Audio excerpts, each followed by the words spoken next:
And there's a whole bunch of things you can do in under 1 minute that are convenient to do. And there's a wonderful set of papers out of a couple of laboratories in Canada that champion this idea that's called exercise snacks. So there's a series of studies that have been done here that are really interesting, and they've looked at a couple of things that are noteworthy. One of them is a 20-second bout of all-out work, and this is actually done in workers in an office. And so what they had them do is run upstairs, and I believe it was about 60 steps is what it took them, something along the order of 20 seconds exactly. And they repeated that about once every 4 hours. So really, it's just you go to work, you get put your coffee in your bag down, or whatever, you run up a flight of stairs. 20 seconds later, then you go right back to work at lunch, and before you go home, you sort of repeat it there. And if you repeat that, that's multiple times a week you're going to do that. I think in one of the interventions, it was 3 times a week for 6 weeks. 18 total times you did that. And what you'll see is a noticeable improvement, and this is statistically significant, improvements in cardiorespiratory fitness, specifically VO2 max, as well as a number of cognitive benefits, work productivity, etc. That can happen in as little as 20 seconds. You don't have to go to the gym. You don't have to shower. You don't have to do anything like that. Just find the stairs, run up and down them a few times. Now, you may have noticed, you actually sort of caught me yesterday. I did that right here, right? We had a little bit of a break. I was feeling an energy lull. I ran up the stairs 3 or 4 times, felt a lot better. So that can actually also help. They ran another study where they looked at that following a giant high glycemic index meal.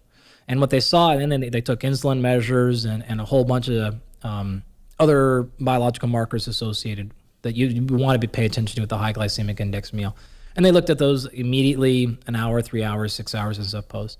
And it was very clear that same intervention was able to improve postprandial glucose control, insulin, and a whole bunch of other factors in addition to that. So if you are the sort of type who's like, wow, I'm in an office all day, maybe also had a giant high glycemic index meal, not the best approach, but a little bit of mitigation there can just be running up a flight of stairs or doing something like that for as little as 20 seconds. So there's a lot of magic and power in maximal exertion.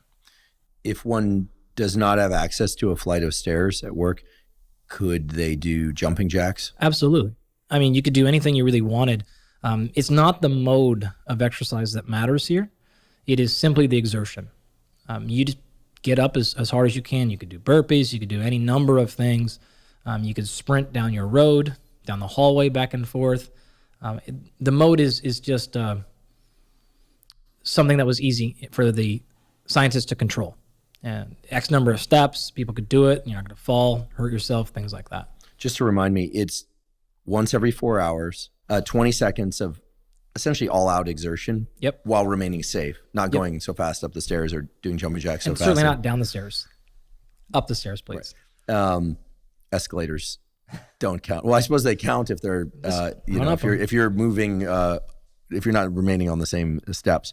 In fact, in an airport recently, I saw somebody walking against the conveyor while talking on the phone while waiting for their flight to take off. And I thought it's genius, right? It looked a little awkward. Who cares? Yeah, but it was I have looked awkward cool. in every airport I've been in for the last 15 years for these exact reasons, doing wild stuff like that. Yeah, well, nothing's more awkward than not being able to walk to the end of the terminal simply because one isn't familiar with walking that far carrying a couple of suitcases. There you go. Yeah, that's the other fit test. 100%. The suitcase carrier in the airport. Oh, I love this. So once every 4 hours, 20 seconds. So maybe once when arriving to work, once 4 hours in, and then 4 hours. And most people are probably at work somewhere, 8 plus or minus 2 hours. Now, one thing I actually really want to make clear, because your audience is so incredible, they tend to be really excited about these protocols and they follow them exactly as written. That's not exactly how science works. So it doesn't necessarily have to be every 4 hours. It doesn't have to be 3 times a day. It doesn't have to be 20 seconds. They literally built that protocol because they're trying to replicate a real life scenario. Maybe you're in an office building, you're generally there for 8 hours. Let's see if you did one every sort of, so if you want to do it 4 times a week, great. If you can do it only 10 seconds, amazing. You're probably going to get the same benefits. Those are not the details to pay attention to. The detail to pay attention to is every so often, multiple times a day, try to get your heart rate up really quickly. Doesn't require sweating, doesn't require anything else. There's no warm up associated with it. Again, you need a minute break in between meetings or whatever, and you can sprint up them. I do this all the time in my house.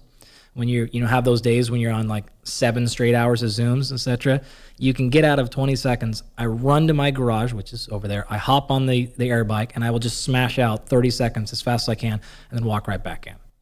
Love it. Yeah. I'm going to start. Yeah, just also, you can just put one of those things, which I do also, just put one in your office and hop over right over there. The whole entire thing now literally takes 23 seconds.